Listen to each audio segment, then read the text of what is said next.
Here we have a question that has been asked in the GATE exam previously. Let R be a region, okay, which is represented in the first quadrant of the XY plane enclosed by a closed surface C. Considered in counterclass, which of the following expression does not represent the area in the region? So when such type of a question is arriving at you, okay, and you get very much confused and all that, so you need not to get confused. See here, there's a simple formula for this. For any area, if you are going to integrate dx, x into y is your area, right? X into y is your area.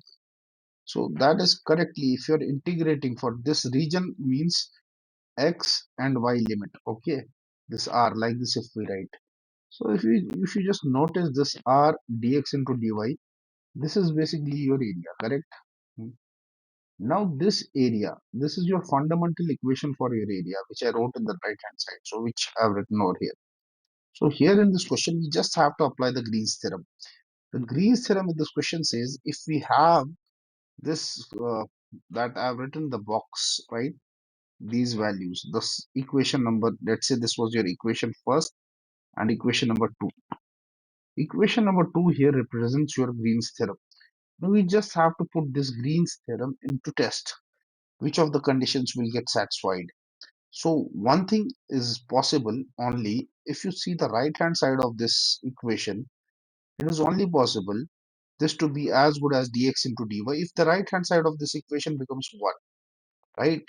But in order for this to become 1, that means dou q by dou x minus dou p by dou y has to be 1, right?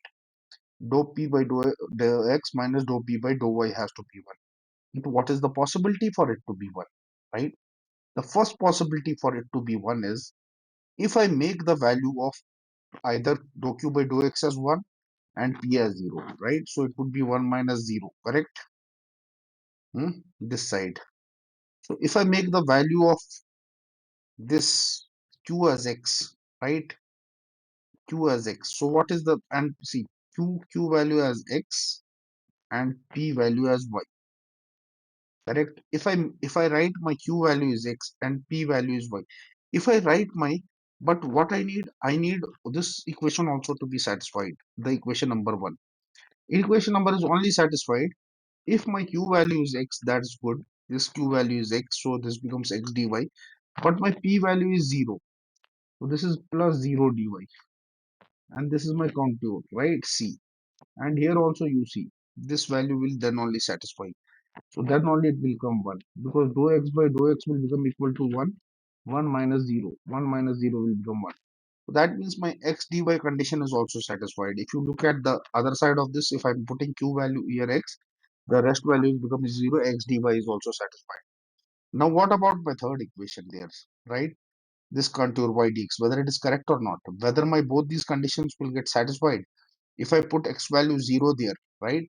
That means in order to put the x value 0 there, I have to put my q value 0. But if I put my y value as y itself, right? If I put my q value as 0 and p value as y, what is the equation on the right side? The equation on the right side, I'm getting y dy, right? Y dy on a closed contour C, right? This I will get from this side. But what about the left side? If I do this, if I put this value as y, then and q value as 0. So 0 minus 1 I will get. I'm not getting satisfaction. I'm not getting minus 1.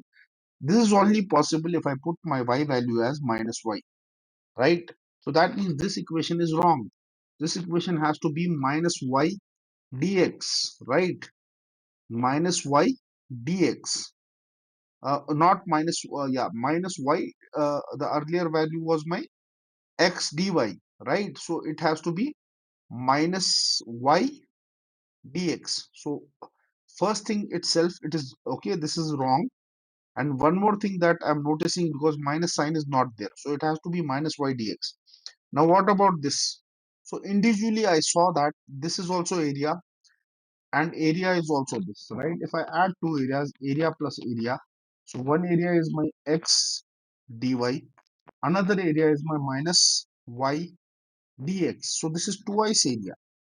So I can just club this into one single integration. I can write, or a closed contour integration x dy minus y dx is equal to 2a. So a is equal to half of this. So this is also correct. Only thing wrong is this. The C part is wrong there. We'll be coming out with more solutions on Green's theorem. Okay. So for the time being, okay, let this be your one of the solutions. I'll be giving you more solutions, and we'll be doing more questions on this. Let me stop here.